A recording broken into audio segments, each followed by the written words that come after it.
What happens when a horror movie is judged too shocking for normal theaters, loses money, and then refuses to disappear?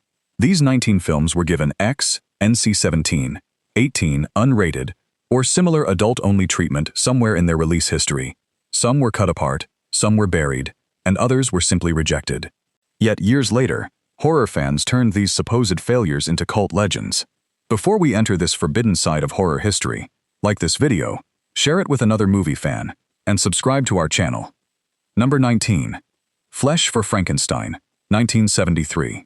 There are normal Frankenstein adaptations, and then there is this strange, excessive experiment directed by Paul Morrissey. Baron Frankenstein is not trying to create one lonely creature. He wants to build a perfect male and female pair that can begin a new race under his control. His laboratory is filled with unfinished bodies, failed experiments, and servants who are increasingly frightened by his obsession. The most famous sequence arrives when one of Frankenstein's creations is displayed in exaggerated three-dimensional photography. Objects, surgical tools, and body parts appear to push toward the audience. Instead of creating simple fear, the scene becomes darkly comic because Udo Kier performs every line with complete seriousness while the world around him becomes increasingly ridiculous. The film received an X rating in America because of its adult content and extreme horror imagery. That label immediately limited where it could play and how it could be promoted. Mainstream audiences had little interest in an art house horror comedy connected to Andy Warhol's name, while many traditional horror fans did not understand its deliberate satire. Its theatrical life was therefore small and confused. The movie was sold under several titles, including Andy Warhol's Frankenstein, making it look like a cheap monster remake instead of a twisted European comedy. Home video eventually saved it. Viewers began appreciating the unusual production design, Kier's unforgettable performance, and the way the movie mocks wealthy people who believe they can control nature. What once looked like a failed exploitation picture is now treated as a major example of outrageous cult horror. Number 18. The Witch Who Came from the Sea, 1976. Behind its sensational title is a surprisingly sad psychological horror story. Molly works in a beachside bar and escapes into fantasies about famous athletes, television stars, and her supposedly heroic father. Her memories, however, are unreliable. As the story develops, disturbing pieces of her childhood begin breaking through the fantasy world she has created. One of the film's most remembered moments involves Molly watching muscular men on television while her imagination turns the harmless broadcast into something threatening. The scene moves between reality, memory, and fantasy without warning. Viewers are never completely certain whether they are watching something that happened or something Molly desperately wants to believe. That confusion is the real horror. Molly is not presented as a simple movie villain. She is a damaged woman whose mind has built false stories to protect her from painful memories. Each new incident removes another layer of that protection until she can no longer separate the present from the past. The movie's advertising focused almost entirely on its adult material and violent reputation. Posters promised a wild exploitation picture, while the film itself moved like a slow, sorrowful character study. That mismatch disappointed viewers, expecting constant shocks, and frightened away audiences who might have appreciated its serious themes. It later became associated with the British video nasty controversy, giving it a dangerous reputation, far larger than its original theatrical impact. Collectors began searching for uncut versions, and critics eventually recognized that it had more emotional purpose than its marketing suggested. Have you already seen either of these forgotten films? Tell us in the comments which one deserves a modern restoration.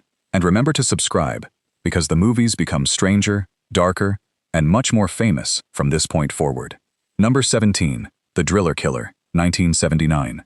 Long before Abel Ferrara became known for serious crime dramas, he made this angry, low-budget portrait of an artist collapsing under pressure. Reno Miller lives in a crowded New York apartment with two women while struggling to complete a painting that he hopes will rescue him financially. Every part of his life becomes louder. Bills arrive, relationships become tense, and a punk band begins practicing in a nearby apartment. Reno cannot sleep or concentrate. The city seems to close around him until his frustration turns into frightening behavior on the streets. The famous pizza scene reveals his condition more effectively than any speech. Reno eats with uncontrolled hunger while the camera remains close to his face. Nothing supernatural is happening, yet the moment feels disturbing because it shows a person losing control through ordinary stress, poverty, jealousy, and exhaustion. The film's advertising caused greater controversy than the movie itself. A graphic promotional image became highly visible during debates over violent home video releases in Britain. That reputation helped the film become restricted and associated with material supposedly too extreme for the public. At the box office, however, controversy did not produce success. The production was tiny, the release was inconsistent, and audiences often treated it as disposable exploitation. Some people expected non-stop horror and instead found long scenes about painting, punk music, and financial desperation. Years later, fans began reading it as a harsh picture of late 70s New York. The dirty streets, cramped rooms, and underground music no longer looked like cheap limitations. They looked like historical evidence. Its rough style became part of its power, transforming an ignored film into an important cult artifact. Number 16. The Beyond, 1981. A woman named Liza unexpectedly inherits an old hotel in Louisiana and believes she has finally received a chance to build a new life. Unfortunately, the building sits above one of the legendary gateways to another world. Renovation workers begin experiencing strange accidents. A mysterious blind woman offers warnings, and the hotel slowly reveals that it has never been truly empty. Rather than explaining every event, director Lucio Fulci creates a nightmare in which normal logic gradually disappears. Rooms seem connected to impossible places, people return after they should be gone, and the landscape itself begins to feel infected. The movie's most famous scene is probably its final journey into a pale, endless wasteland. Liza and Dr. John believe they have escaped the hotel, only to discover that every road has led them deeper into the nightmare. They stand surrounded by lifeless ground and silent bodies as their vision slowly disappears. It is one of horror cinema's bleakest endings. American distributors did not trust the film. It was shortened, renamed 7 Doors of Death, and marketed as a more conventional supernatural thriller. The altered version confused viewers because important atmosphere and story details had been removed. Its financial performance reflected that poor handling. The film reportedly cost around $400,000, while recorded theatrical earnings remained only a fraction of that figure. Yet the same confusing structure that harmed it commercially later became the reason fans loved it. Number 15. Tenebrae, 1982. After experimenting with supernatural films, Dario Argento returned to the mystery-driven giallo style with this sharp and unusually bright thriller. American novelist Peter Neal travels to Rome to promote his latest book, only to learn that someone is using passages from it as inspiration for a series of crimes. The killer sends Neal letters and seems determined to prove that the author's fictional ideas encourage real behavior. Police officers, assistants, journalists, and obsessive fans move through the story as possible suspects. Just when the mystery appears solved, another revelation changes the meaning of everything that came before. Its most famous technical achievement is the long camera movement around a modern house. The camera glides up walls, crosses the roof, and approaches windows, while 2 women remain unaware that danger is moving closer. The shot does not advance the plot quickly, but it creates the feeling that an invisible observer is studying the building from every possible angle. Several scenes were considered too intense for normal distribution. Different territories received edited versions, and the American release was cut and retitled Unsane. Instead of helping the movie, the new title made it look like a cheap imitation rather than a carefully designed Argento production. Its limited and altered releases prevented it from becoming a major international theatrical success. For years, many viewers knew it only through incomplete tapes with poor picture quality. Restored versions completely changed its reputation. Audiences could finally appreciate the clean architecture, complex camera work, electronic score, and carefully planted clues.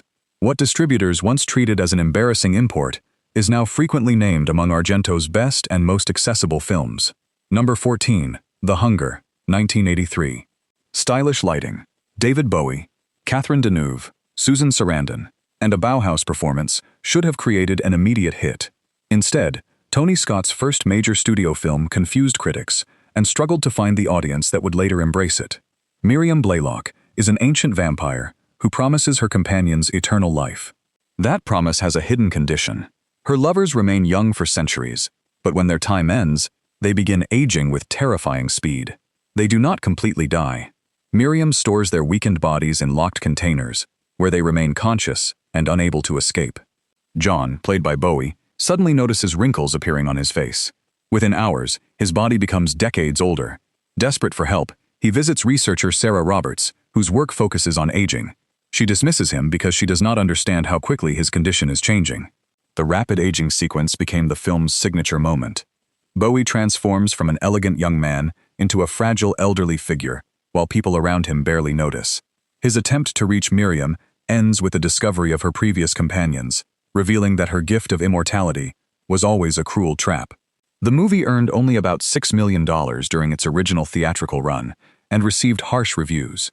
Its slow pace and music video style were treated as weaknesses, and Tony Scott later recalled how quickly Hollywood's interest in him disappeared. Then home video, midnight screenings, fashion culture, and Gothic audiences adopted it. Bauhaus performing Bela Lugosi's Dead became an iconic opening, while the film's visual style influenced decades of vampire stories. A picture once dismissed as empty decoration is now celebrated precisely because of its hypnotic atmosphere. Number 13. The Keep, 1983. Deep inside the Carpathian Mountains, German soldiers occupy an ancient stone fortress during the Second World War. Silver crosses are fixed across its walls, and one greedy soldier assumes they can be removed and sold. His actions open a hidden chamber and release an entity that has been imprisoned for centuries. At first, the soldiers believe local resistance fighters are attacking them. More troops arrive, followed by a cruel officer whose behavior makes the supernatural creature appear almost reasonable by comparison. A Jewish historian named Dr. Kuza is brought to the fortress because he may understand its symbols. Weak and sick when he arrives, Kuza is restored by the entity, which promises to destroy his enemies if he helps it escape. The most famous scenes are built around atmosphere rather than direct confrontation. Soldiers walk through enormous halls filled with smoke and blue light, while Tangerine Dream's electronic music plays. When the creature begins forming a physical body, it appears less like a traditional monster and more like a shadow learning how to become human. Michael Mann reportedly prepared a much longer version, but the released film was reduced to only 96 minutes. Important explanations, relationships, and transitions vanished. Audiences received beautiful images, connected by a story that often felt incomplete. The movie earned roughly $3.6 million domestically and was considered both a critical and financial failure. Mann largely separated himself from it, and an official director's cut never appeared. Nevertheless, its unfinished quality became strangely attractive. Fans created theories, searched for deleted material, praised the soundtrack, and treated every mysterious gap as part of the experience.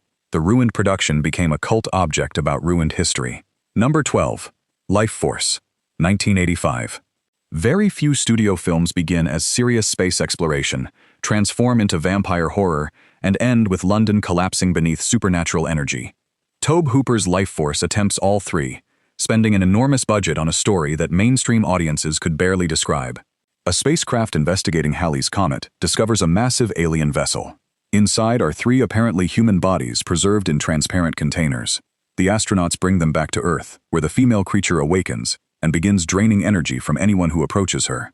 Those victims do not remain still. They return as desperate, weakened figures who must take energy from others. The process spreads through London until streets are filled with panicked citizens, soldiers, fires, and glowing forces rising into the sky. The movie's unforgettable opening discovery is still impressive. Astronauts float through the silent alien craft and find countless winged creatures surrounding the three human forms. The scale suggests a thoughtful science fiction epic, but the story soon becomes a wild mixture of possession, romance, invasion, and disaster spectacle. Canon Films reportedly spent about $25 million on the production. The domestic box office reached only around $11.6 million, leaving the company with one of its most famous financial disappointments. Critics attacked the confused tone, while audiences expecting a straightforward monster film found something far stranger. An American version was shortened, further damaging the story's already unusual rhythm. Number 11. From Beyond, 1986. Inside an ordinary house, two scientists create a machine called the resonator. The device stimulates the pineal gland, allowing human beings to see creatures that have always existed around them. The discovery sounds revolutionary, until the scientists learn that those creatures can also see them. Crawford Tillinghast survives the first experiment and is blamed for the disappearance of his partner, Dr. Pretorius. Psychiatrist Catherine McMichaels brings Crawford back to the house because she believes repeating the experiment will prove whether he is telling the truth. Once the machine is activated, the room fills with floating organisms from another dimension. Pretorius returns as a constantly changing creature that no longer accepts the limits of the human body. Crawford also begins transforming, as the resonator alters his brain and awakens dangerous instincts. The film's most famous image is Pretorius pushing his enlarged head through the attic floor while declaring that humans are such easy creatures to understand. The effect is strange, theatrical, and physically convincing because the actors interact with practical models rather than invisible digital shapes. The picture cost several $1 million, but earned only about $1 million during its limited American theatrical run. The success of Reanimator had created expectations that director Stuart Gordon and producer Brian Usna could repeat the same commercial result. Instead, censorship problems, an adult-oriented tone, and limited distribution kept it away from mainstream viewers. Video stores changed everything. Its bright colors looked perfect on horror shelves, while Jeffrey Combs and Barbara Crampton already had loyal fans. Restorations later returned footage missing from early releases. Number 10. Society. 1989. Billy appears to have everything a wealthy teenager could desire. He lives in Beverly Hills, attends a good school, and belongs to a respected family. Yet he cannot escape the feeling that his parents and sister are pretending to be human. His psychiatrist calls these fears paranoia. His friend David, however, secretly records a conversation that seems to prove Billy's family is planning something horrifying. Before Billy can expose them, evidence disappears, and witnesses suddenly change their stories. The first part plays like a mystery about a teenager who may be imagining everything. Small details feel wrong. Family members touch each other strangely, wealthy guests speak in private codes, and adults respond to serious accusations with unnatural smiles. Then the final gathering reveals the truth. The upper class is literally a different species, capable of merging bodies together during a ceremony known as the shunting. Special effects artist Screaming Mad George designed an extended transformation sequence in which human shapes stretch, fold, and combine. The scene is disgusting, comic, and impossible to confuse with any other horror finale. American distributors did not know how to market the film. It premiered internationally in 1989, but did not receive an American theatrical release until 1992. By then, its visual style already looked different from the horror movies filling multiplexes. The delayed and limited release produced almost no meaningful box office impact. Yet video store viewers shared the ending like a secret. For years, people recommended the film without explaining exactly what happened in its final act. Number 9. Frankenhooker, 1990. A peaceful family celebration becomes a disaster when Elizabeth Shelley is involved in a terrible lawnmower accident. Her fiancé, Jeffrey Franken, refuses to accept that she is gone.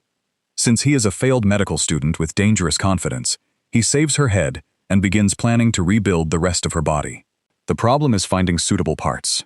Jeffrey travels into New York and meets a group of street workers, believing he can secretly choose the perfect features for Elizabeth. His plan becomes even more absurd after he introduces a highly unstable substance that produces immediate and explosive results. The movie's most famous creation appears when Elizabeth finally returns. She is made from several different bodies, moves with stiff mechanical gestures, and repeats phrases she heard shortly before her reconstruction.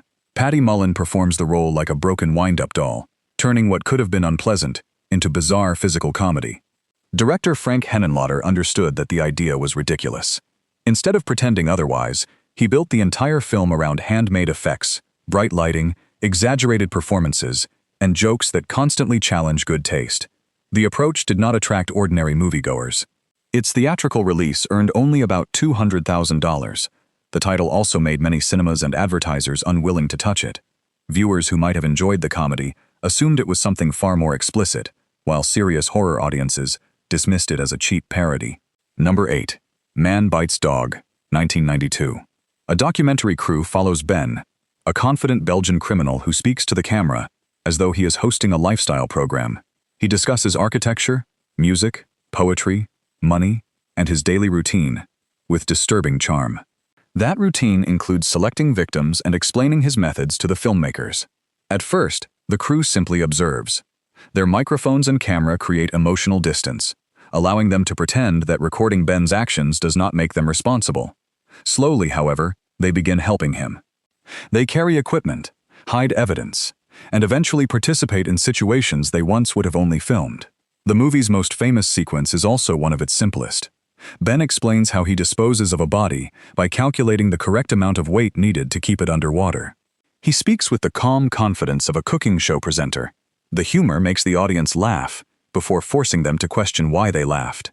Its black and white photography makes everything look like a serious television documentary. That realism was central to the film's controversy. American classifiers gave it an NC-17 rating, immediately restricting newspaper advertising and access to major theater chains. The picture received praise at festivals but remained a specialized theatrical release rather than a commercial hit. Many cinemas would not show it, and some viewers walked out once the filmmakers crossed the line from observation to participation. Its cult reputation grew as reality television and online shock content became common. The satire no longer seemed exaggerated. Ben's desire to perform for a camera, and the crew's willingness to continue filming, now feel uncomfortably modern. Number 7. Crash, 1996. After surviving a serious car accident, television producer James Ballard enters a hidden community of people fascinated by collisions, scars, machines, and danger. Their leader, Vaughn, recreates famous celebrity accidents and treats damaged vehicles like sacred objects. James and his wife Catherine already live inside an emotionally empty marriage. Instead of bringing them closer through ordinary affection, the accident awakens a dangerous curiosity. James begins following Vaughn, meeting survivors, and visiting crash sites as though searching for a new form of experience. One of the film's most famous scenes follows Vaughn's recreation of the accident that killed actor James Dean. Spectators gather in an isolated location while a vehicle speeds toward a carefully prepared collision. The sequence is filmed with cold attention rather than excitement. Twisted metal, broken glass, and human fascination become part of the same ritual. David Cronenberg does not present the characters as ordinary people who suddenly become reckless. They seem emotionally disconnected from the beginning. The collisions merely give physical form to desires they cannot explain. The film received an NC-17 rating in the United States and faced intense controversy elsewhere. Some British newspapers demanded that it be banned, while several local authorities restricted screenings. The publicity made the movie famous, but did not turn it into a financial success. Its limited American release earned only a few $1,000,000 against a considerably larger production cost. Mainstream audiences found the picture too cold, repetitive, and uncomfortable. It did not offer a clear villain or a traditional warning. Cronenberg simply watched the characters move deeper into their obsession. That refusal to judge them helped create its cult status. Later critics connected the film to modern relationships with technology, risk, celebrity, and manufactured identity. Its polished surfaces and detached performances now look deliberate rather than empty. Number 6. Antichrist, 2009. A grieving couple retreats to an isolated cabin after the death of their young son. The husband is a therapist who believes he can guide his wife through her emotional pain. Instead of listening to her, he turns their grief into a treatment program, asking her to confront the place she fears most. That place is a forest called Eden. At first, the natural setting appears peaceful. Gradually, impossible events begin. Animals behave strangely, time seems unstable, and the wife's research into historical cruelty becomes connected to her own fear and guilt. The husband's professional confidence collapses as the forest transforms into a landscape shaped by their damaged minds. The most famous moment may be the appearance of a wounded fox that calmly speaks 3 words: chaos reigns. The image is strange enough to sound humorous when described, yet inside the film, it signals that ordinary reality has ended. The forest is no longer a location. It has become an active force. Director Lars von Trier divided the story into chapters and used slow-motion photography to create images of unnatural beauty. That artistic presentation made the film even more controversial because it placed peaceful compositions beside scenes of emotional and physical suffering. The filmmakers did not submit it for an American rating, knowing its uncut version would almost certainly receive an NC-17. It therefore opened unrated and played mainly in specialized theaters. Despite worldwide publicity following its Cannes premiere, it could not recover its substantial production cost through normal theatrical business. Its reputation remained sharply divided. Some critics called it empty provocation, while others viewed it as a raw picture of grief, control, and a marriage turning against itself. Number 5. The Devils, 1971. Behind the controversy is a political horror story based on events in 17th-century France. Father Urbain Grandier is a proud and deeply imperfect priest who protects the fortified town of Loudun. Cardinal Richelieu wants the town's walls destroyed so that all remaining local power can be controlled by the central government. Grandier's enemies find their opportunity in Sister Jeanne, the leader of a convent who develops an obsession with him. When Grandier rejects the position of spiritual advisor, Jeanne claims that dark forces have entered the convent. Officials arrive, public rituals begin, and personal frustration is turned into political evidence. The movie's most famous missing sequence became known as the Rape of Christ scene. During a staged religious frenzy, the nuns misuse a large religious statue, while authorities encourage the spectacle. Director Ken Russell's point is not that faith itself is corrupt. He shows political leaders manufacturing public hysteria so they can remove an inconvenient opponent. Oliver Reed gives Grandier unusual complexity. He is selfish, charming, brave, and guilty of many personal failures, yet the accusations against him are invented. Vanessa Redgrave plays Jean as both victim and participant. Her fantasies make her vulnerable, but powerful men deliberately turn them into weapons. British censors required cuts before granting the film an X certificate. The EMPA also gave it an X in America, forcing Warner Brothers to remove additional material to obtain an R rating. The restrictions limited advertising, theater access, and the possibility of a normal commercial run. For decades, audiences could not easily see Russell's intended version. The film's reputation survived through incomplete prints, rare screenings, bootlegs, and passionate supporters. Its cult standing is now almost inseparable from its suppression. Every missing scene became evidence of the same institutional control that the story attacks. What looked like scandalous excess in 1971 increasingly appears to be a fierce warning about leaders who use morality as a performance while quietly destroying anyone who challenges them. Number 4. Peeping Tom, 1960. A quiet camera technician named Mark Lewis works at a British film studio and spends his private hours making a terrifying documentary. He does not simply target women. He records their final expressions because he is obsessed with capturing fear at the exact moment it becomes uncontrollable. Mark's behavior began with his father, a psychologist who used him as a childhood experiment. The boy was filmed while being frightened, awakened during the night, and forced to experience fear while a camera observed him. As an adult, Mark repeats those experiments from the opposite side of the lens. The film's most famous idea is hidden inside his camera equipment. A sharp weapon is attached to the tripod, while a mirror forces his victims to see their own expressions. They are not only being watched by Mark, they are made to watch themselves becoming part of his film. Michael Powell also makes the audience uncomfortable by showing how movies are created. Sets, lights, performers, cameras, and viewers all become part of the same system. Mark is a monster, but the film quietly asks whether the audience's desire to see his recordings is completely separate from his obsession. British critics reacted with extraordinary anger. Rather than treating it as a serious psychological horror picture, many condemned it as something that should not have been produced. The hostile response damaged Powell's career and kept the film unavailable for long periods. Its X certificate and toxic reputation prevented it from enjoying the success achieved by Alfred Hitchcock's Psycho, released during the same year. While Psycho became a major commercial event, Peeping Tom almost disappeared. Martin Scorsese later helped revive it, recognizing that Powell had created a film about cinema itself. Restorations and critical reappraisal eventually turned the supposed disgrace into a British classic. The movie is now considered groundbreaking because it predicted modern horror's interest in surveillance, recorded violence, audience responsibility, and the danger of turning another person's fear into entertainment. Number 3. The Wicker Man, 1973. Police Sergeant Neil Howie travels to the isolated Scottish island of Summerisle after receiving a letter about a missing girl named Rowan Morrison. He expects a normal investigation. Instead, every resident claims that Rowan never existed. Howie is a strict Christian who is immediately offended by the island's pagan customs. Children learn about fertility through songs, adults celebrate nature openly, and Lord Summerisle explains that the community abandoned Christianity after traditional farming failed. The investigation becomes increasingly strange. A school register proves Rowan existed, photographs suggest that islanders are lying, and an empty grave raises the possibility that the child has already been used in a ritual. Howie becomes convinced that Rowan is alive and will be sacrificed during the May Day celebration. Disguised as a ceremonial character, he follows the procession and apparently rescues her. That victory lasts only seconds.